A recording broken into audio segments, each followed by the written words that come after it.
welcome to my channel, or welcome if you're new. I cannot believe that I am finally filming this video because when I started college 4 years ago, I knew there would come a day where I did a little reflection, a little recap, and here we are. If you are new here, hi, I'm Hannah. I'm a senior entrepreneurship major at Belmont University, which is in Nashville, Tennessee. I've gone here all 4 years. In this video, I'm going to be sharing my overall college advice from a senior, reflecting on the past 4 years. We're going to talk about school advice, your social life advice, social advice, and then also advice for yourself, taking care of yourself, just being your best self during these 4 years. And for those of you who've been watching me all 4 years of college or even before, thank you for sticking around. Can you believe that we made it? All right, so I just want to preface this by saying freshman year for me overall in all these categories was not my favorite year. And I think it goes two ways. Either freshman year is a person's favorite year. I have some friends where they're like, I miss freshman year. I wished we could go back to that. I was carefree, all these things. And then there's other people like me where I'm like, I hated freshman year. I am so glad I am through that season and I do not have to go back to that. I think it was a lot of factors for me. I think it was my first time like living with someone else, living in a dorm room. I love my roommates, so that wasn't the problem. They're still my really good friends. But it was just living away from family. Towards the end of freshman year, I was going through my first breakup. I was also starting my business. It was just a lot of things happening, new things, new experiences happening at once. And I think that's why freshman year for me was just not the best. I was my least confident. I remember being so nervous before walking into class every day. I was always worried about what I was wearing, what I looked like to other students. I was just not used to being surrounded by so many kids my age as well, because I went to a really small high school.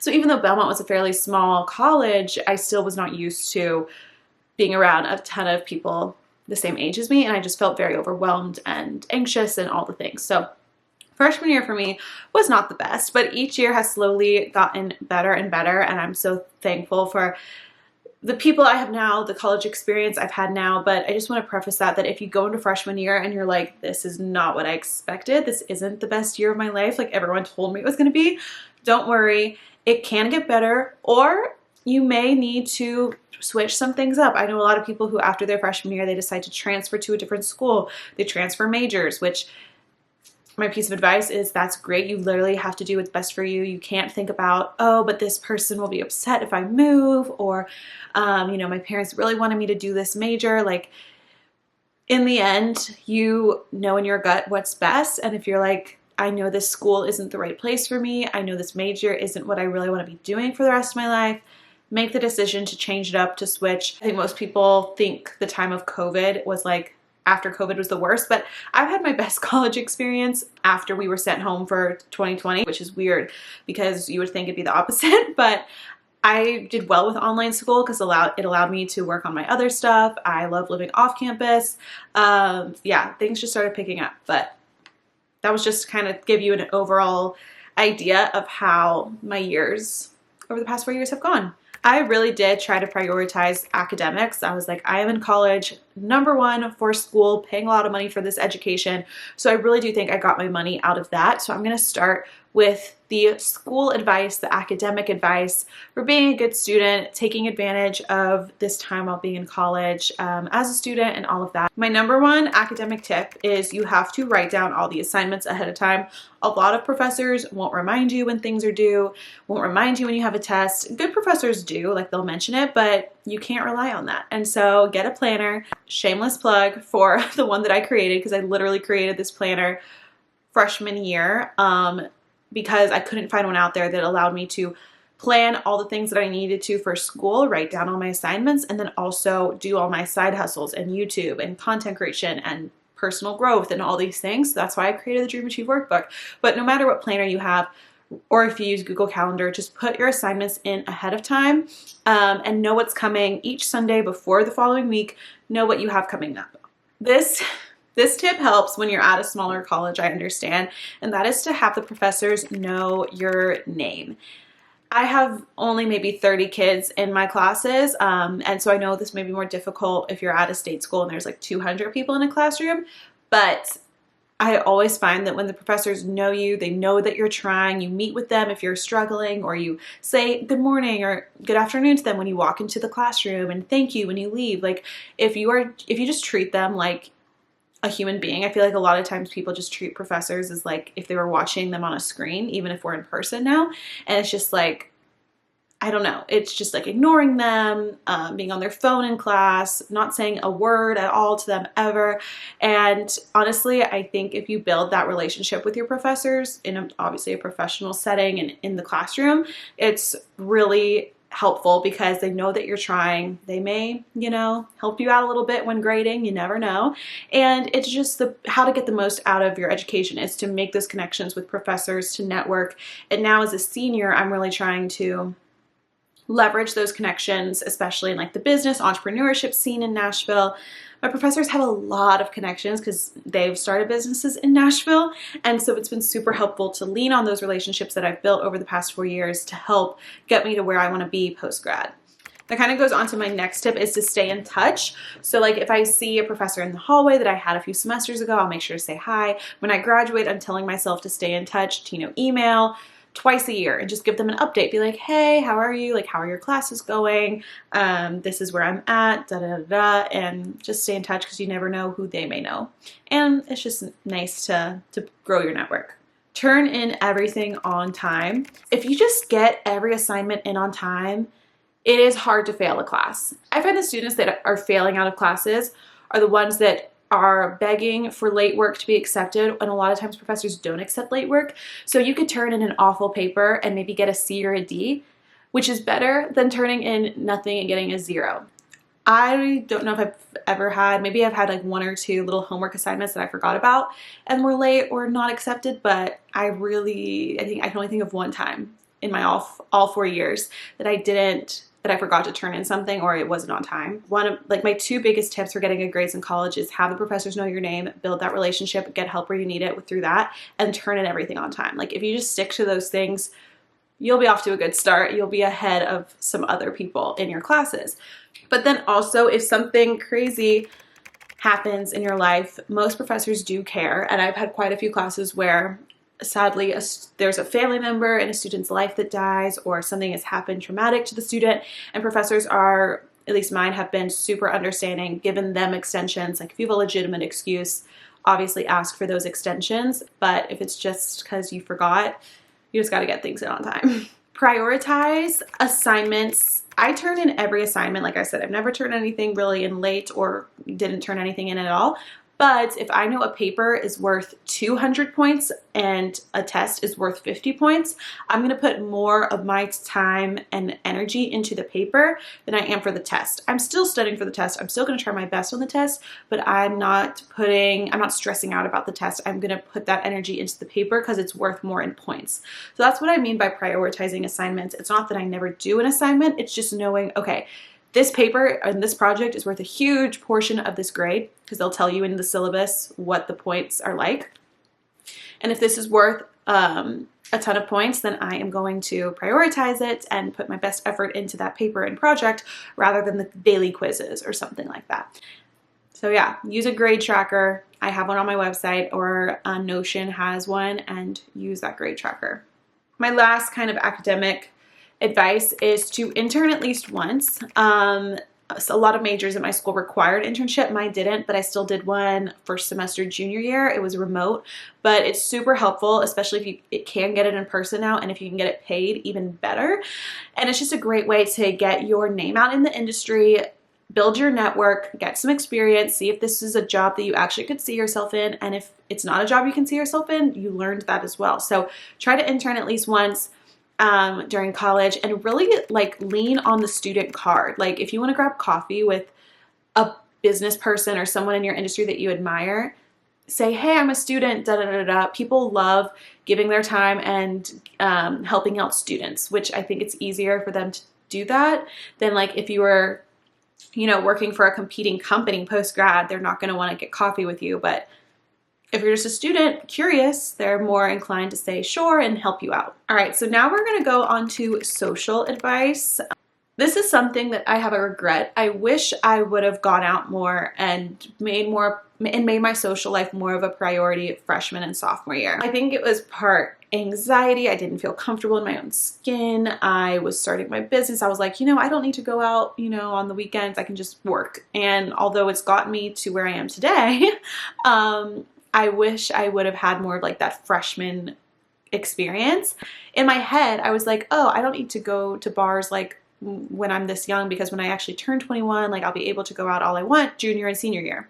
And then COVID happened and bars were closed. So hindsight's 2020. If I would have known that COVID was going to happen halfway through my college experience, I probably would have made more of an effort to go out freshman year. This is something that my friends, a piece of advice my friends told me to mention is you may not meet your best college friends your freshman year. It worked out for me where my roommates and suite mate freshman year are still really good friends of mine, but we've expanded our friend group by a ton. I didn't meet Lucy, my roommate, till at the end of freshman year, like on our Maymester trip. And she's not as close with the friends that she had freshman year. She's closer with my friends now. So you just never know who you're going to meet, just constantly, like all 4 years, just try to meet new people, because you never know who you're going to click with more, who is a better fit for who you want to be in the future, who's sticking around, like future roommates. You just never know. So be open to making new friends all 4 years, and know that especially freshman year, you may not find your people the first day of orientation. And I think that's what a lot of freshmen stress about. They're like, I have to find my friends right away so I'm not alone. It's okay to hop from friend group to friend group and kind of figure out who you vibe with most. Of course, if we are going out, be safe. I am a huge proponent of this. Like, allocate in your budget money for Ubers. Be with groups of people, especially as women. We have to be on guard. Have your pepper spray, whatever. It's going to make you feel safe. Don't leave drinks unattended. Like, literally do your research on the bars that you're going to, the area, like if something did happen, where could you go? All these things. You just have to be safe. And so I just want to put that out there. I know you all are smart ladies watching, but just got to be extra on guard. Okay, this is one that I actually don't hear often, and it is to talk to the people in your classes. This, I think, is the easiest way to meet people freshman year. Literally, whenever I would walk into a classroom the first day, whoever I decide to sit next to or who sit next to me, I ask what their name is. I ask what their major is, their year. Oh, are you living on campus? What dorm are you in? Like, literally, not in a creepy way, but just like starting conversation, because then you'll be more excited to go to that class because you're going to see them, you know someone, and it's not just like you don't talk to anyone in that classroom. It makes it the classroom setting more comfortable. And also, if you miss a day of class, you can like ask for their number and then text them, be like, hey, did I miss anything? Or if they miss a day, you'd be like, hey, let me send you my notes.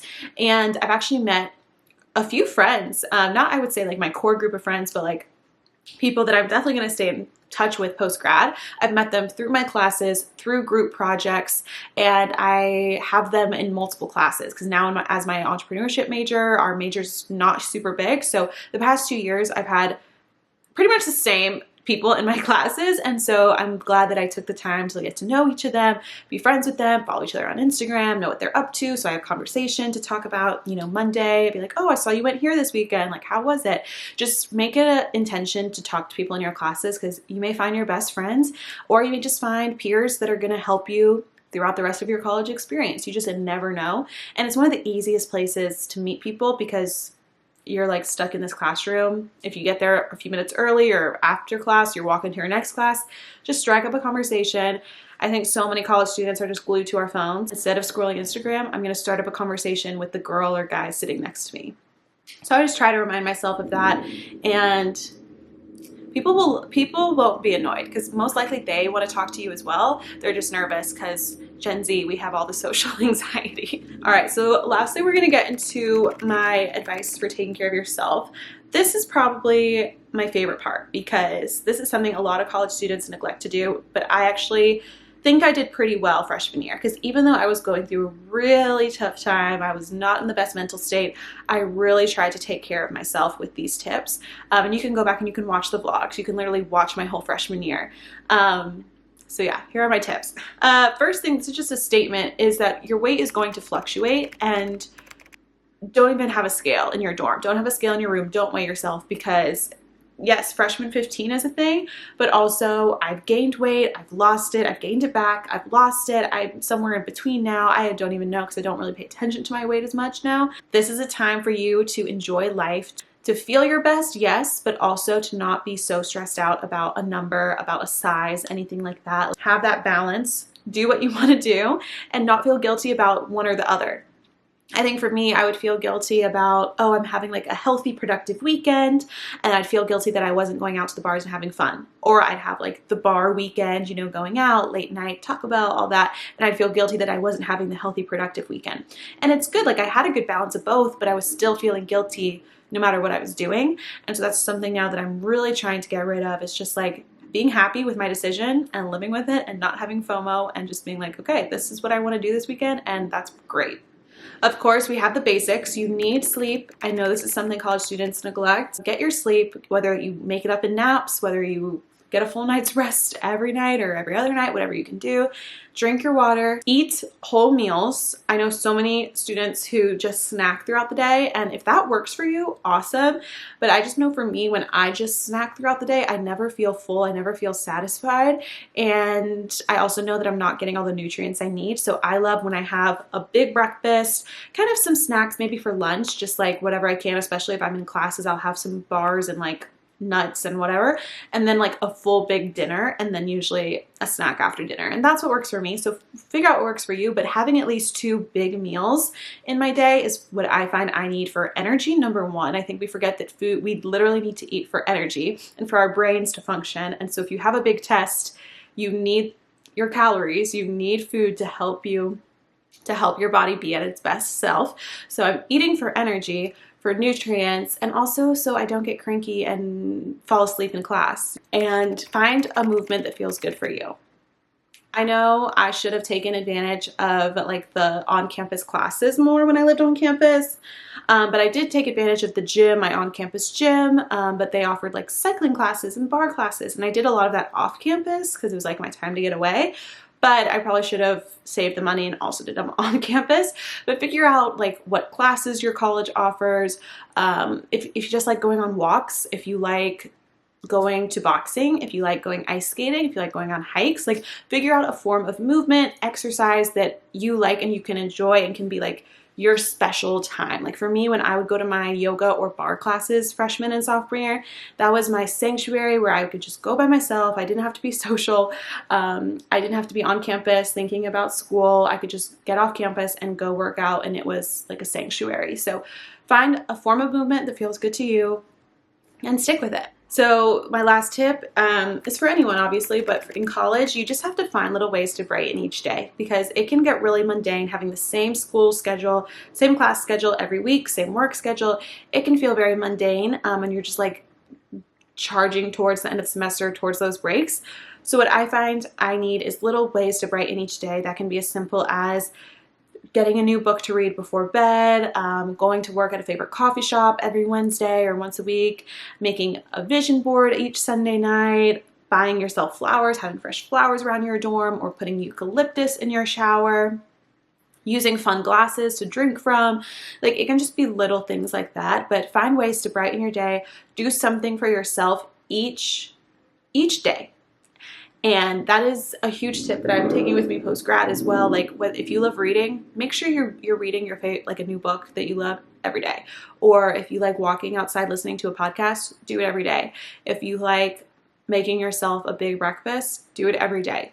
Like do something that you love every day, and it's going to help make even those mundane, boring days feel exciting and make you just feel like you can get through the tough days. So I think that is all the advice I'm going to share today in this video, just kind of more broad advice that I've kind of learned, lessons learned over these past 4 years. Again, I'm going to do a very specific video about Belmont and my time at Belmont, what I liked, what I disliked, all the things if you're looking to go to school there. I'm proud of the growth. Like I feel like a very different person now than I was freshman year, and I think that's good. I think that's how a lot of people feel. College goes by quickly, but also has felt like a really long journey, and I'm sentimental to be getting to the end of it because I love the people I've met. The classes that I've had now, like the past 2 years, have been absolutely amazing. Being able to grow my business, having this YouTube channel to document it all, like I'm just feeling sentimental because it's another chapter in my life that's over and I will never have again. But I'm also excited for what's to come. So it's crazy. It's just crazy that I'm done. But thank you guys so much for watching. I hope you enjoyed. I hope it was somewhat helpful, and I will see you guys in my next video. Bye.